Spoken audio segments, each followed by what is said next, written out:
Hizbullah meluncurkan setidaknya 150 roket ke wilayah Israel sepanjang hari Rabu 6 November. Bahkan 50 roket diantaranya berhasil membakar wilayah Israel.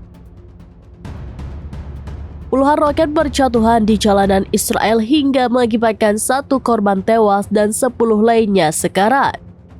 Dikutip dari The Times of Israel, 150 roket ditembakkan ke Israel, termasuk 20 roket menyasar ke Galilea Barat dan Teluk Haifa. Serangan hebat Hizbullah mampu membuat jutaan warga Israel kealang kabut ketakutan. Layanan ambulans Magen David Adom melaporkan seorang remaja tewas akibat serangan Hizbullah.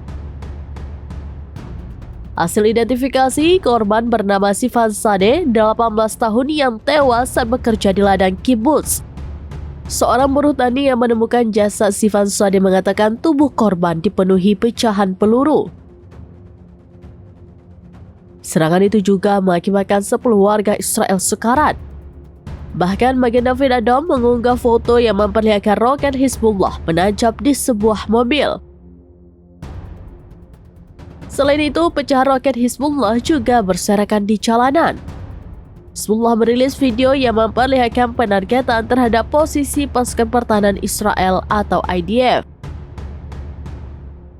Video penyerangan itu diunggah di Telegram pada Rabu 6 November. Dinarasikan Hizbullah sedang menargetkan pangkalan Zarfin milik tentara IDF. Dalam penyerangan itu, Hizbullah menggunakan rudal Fateh 110. Rudal tersebut mampu meratakan pangkalan IDF.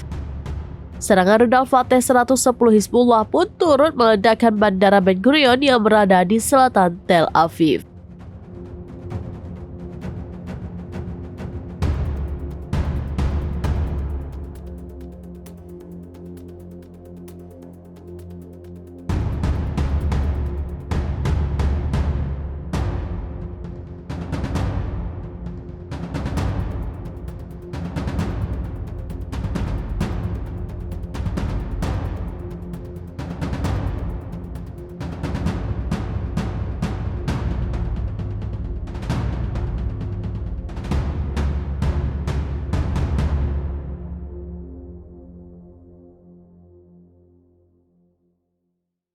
Download Tribun X sekarang, menghadirkan lokal menjadi Indonesia.